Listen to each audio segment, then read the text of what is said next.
After touring some of our riverine communities, our hearts are heavy. For over 60 years, the Itsekiri people have listened to figures, production numbers, revenue charts, academic explanations drawn from oil produced on our God-given and legally recognized lands.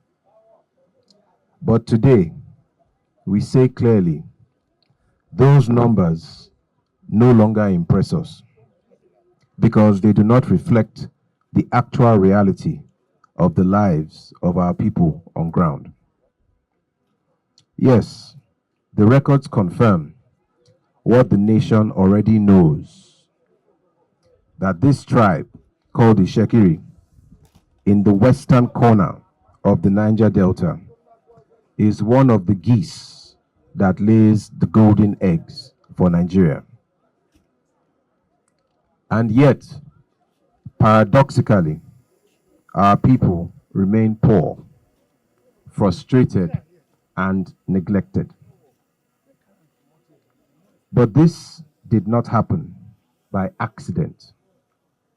It is the result of previous indifferent and inconsistent regulatory attitudes, divide and rule tactics by oil companies, a culture that tolerates oppression, and more importantly, internal compromise and betrayal by a few among our own Itsekiri people who are driven by greed, selfishness, and wickedness.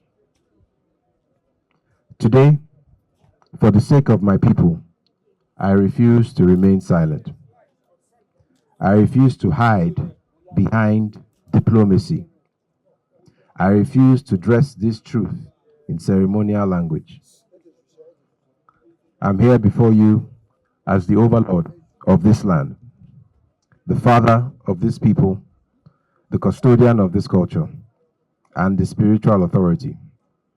And I say it plainly, my people are discouraged. My people are poor. My people are tired. However, my people will no longer accept being treated as though they do not matter. But before speaking to companies and to outsiders, I must first speak to my own people. Ekutule Towinoli.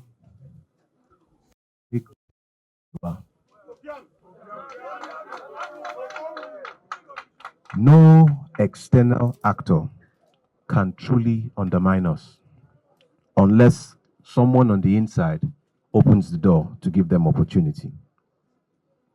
Intervention agencies, oil companies, be they international or Nigerian, they take advantage of us only when they see that those who pose as leaders among us are willing to trade our collective destiny for their own personal gain. These so-called leaders only worship one God, and that God is none other than their stomach. And because they worship this false God, the land suffers.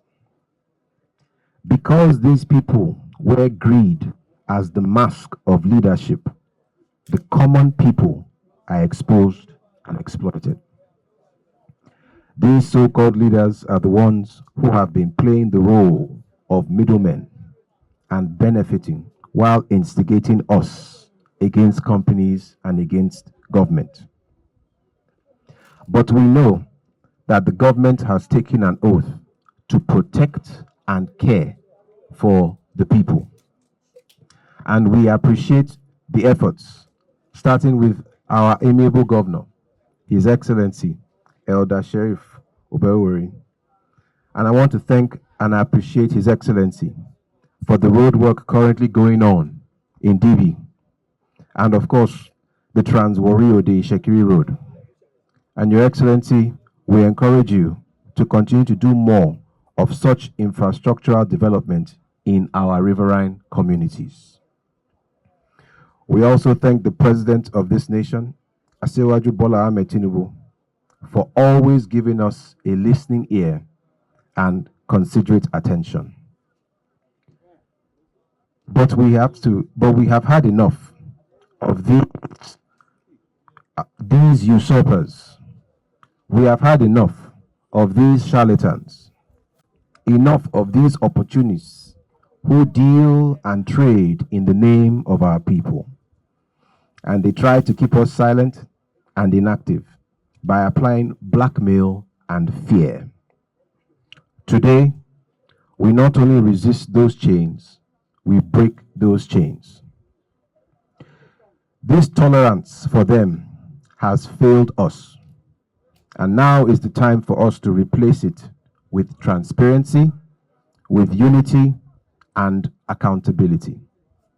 Otherwise, we will remain victims of a system that we secretly enable. To every Itsekiri collaborator who continues to place selfish interest above the future of our children, our communities, and our land. If you refuse to change, if you insist on selling the people for personal gain, Ekpe, Onwe Shetere Nonwe, Oje, Owashe Gbalewe, Oje, Owashe Gbajawe, you will reap the consequences of your actions. You will become a plague wherever you go. You will be the Jonah in every boat you enter. This is not hatred. This is a call for repentance. And now I wish to speak directly to Chevron.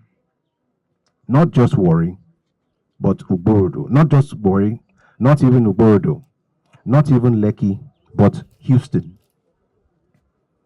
Chevron has chosen to remain onshore when other companies have retreated offshore to avoid community accountability. We believe that you recognize the blessing God has bestowed on us, and thus you wish to remain here among us and continue to enjoy that blessing.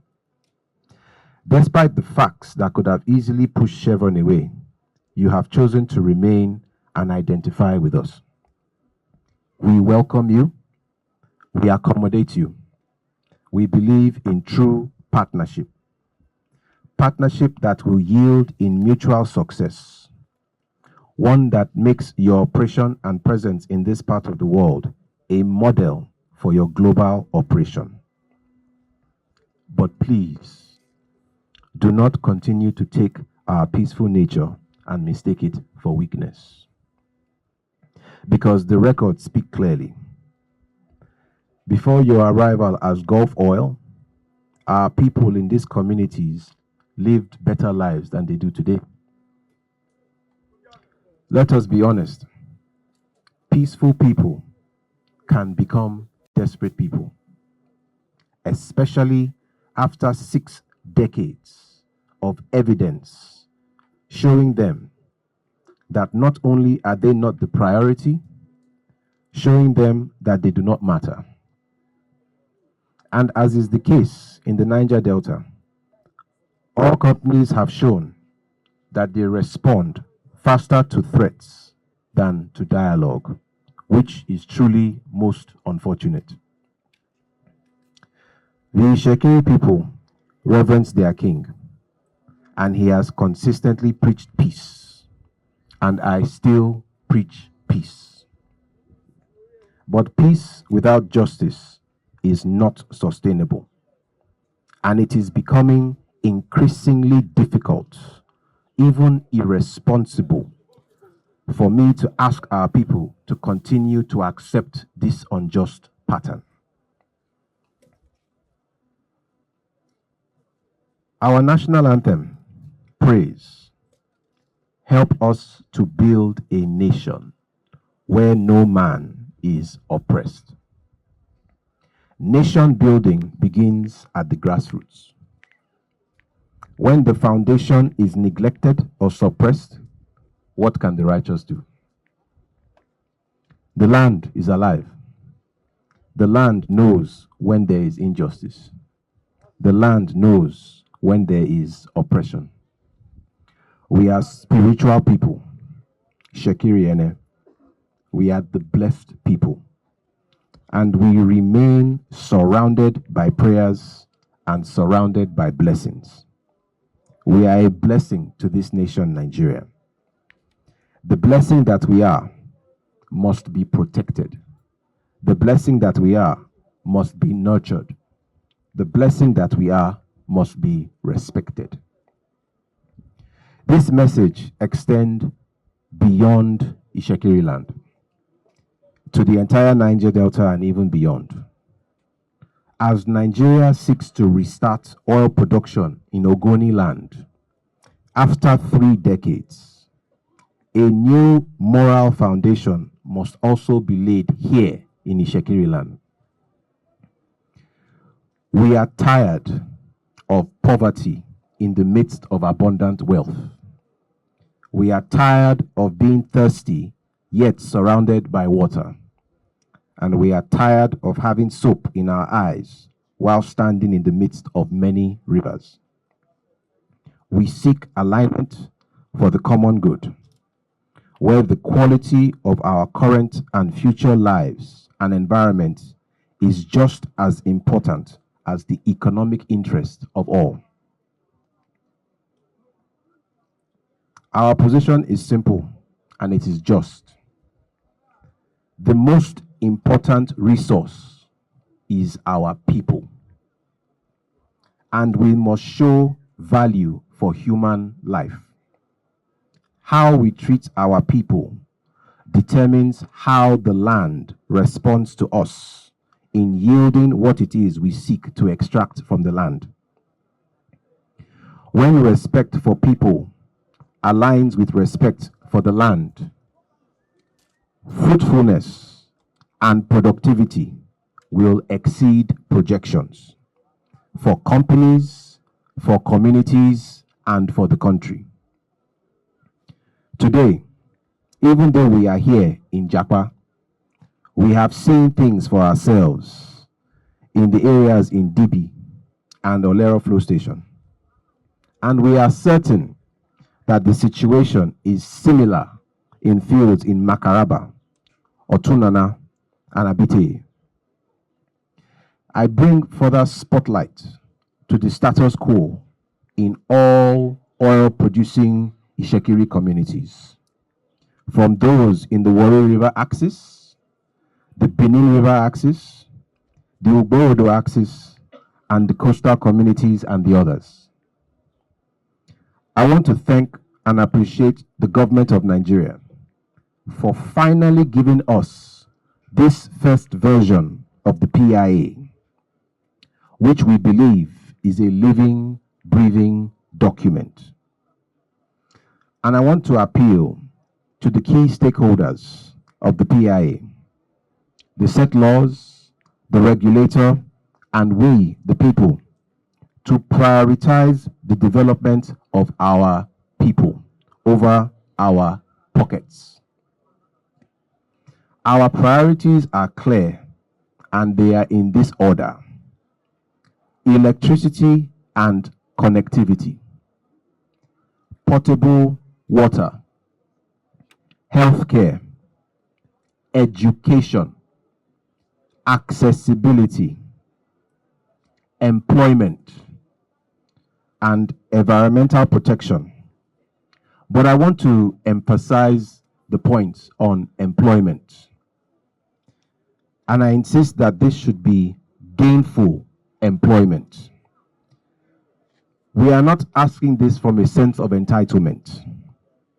All companies that operate in our land, they can and they should do much better when it comes to employment of our people.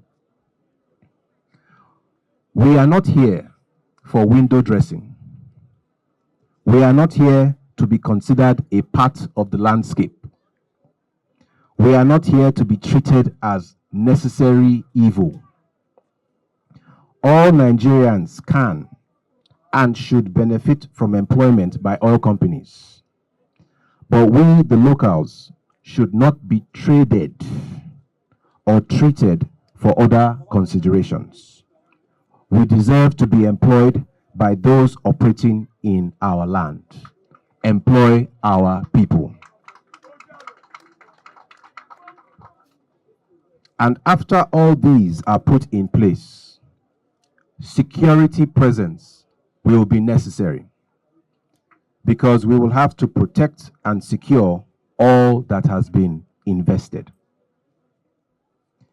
For 60 years, hundreds of billions of dollars have flowed out of these swamps with almost nothing to show for it in these same swamps.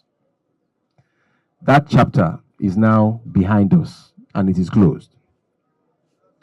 Looking forward to the next 60 years before the world fully moves on from oil, we must all work towards leaving a lasting positive legacy, not one with trauma and scars. These next 60 years, I want to appeal to the government, in collaboration with the oil companies, that when these are requests that we have asked for, as they are being approved and awarded, those who are privileged to be given the responsibility of carrying out these projects, it must be treated as a sacred responsibility. Even if these contractors are our own Itsekiri sons and daughters, I urge the authorities to make an example of them if they refuse to fulfill their own end of the bargain. We will not allow anyone hide behind sentiment or hide behind secrecy as an excuse for not delivering the goods to our people who deserve more than what they have received this last 60 years. A king is as wealthy as his people. Today, I remove all pretense. My people have been marginalized. My people have been deprived. And this treatment comes to an end today. This is not about contracts for a few people. This is about dignity for all my people.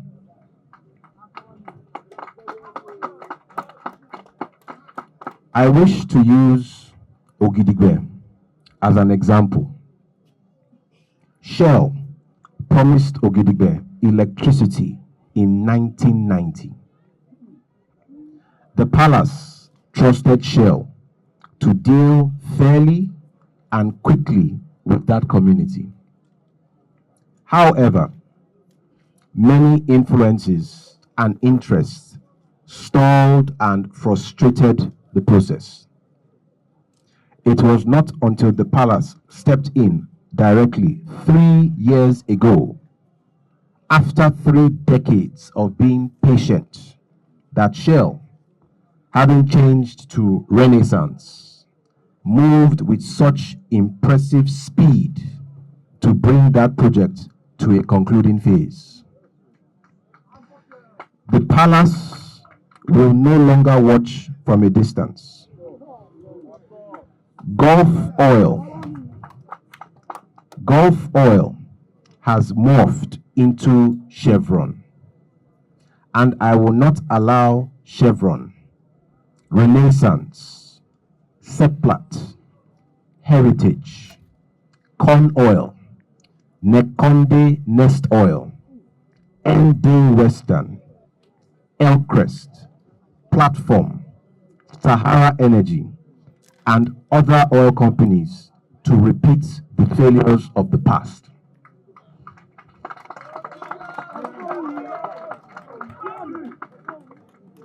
The palace is standing up for her people. We bring our voice, our authority, and our clout to stand with every oil-bearing community in Itsekiri land. We seek development. We seek peace. We seek partnership, but we insist on justice. Today, we declare a new day for host and impacted communities in Itsekiri land. Let it be peaceful. Let it be equitable. Let it be firm. Let it be irreversible. May God continue to bless Warri Kingdom. May God bless Delta State. And may God bless the Federal Republic of Nigeria.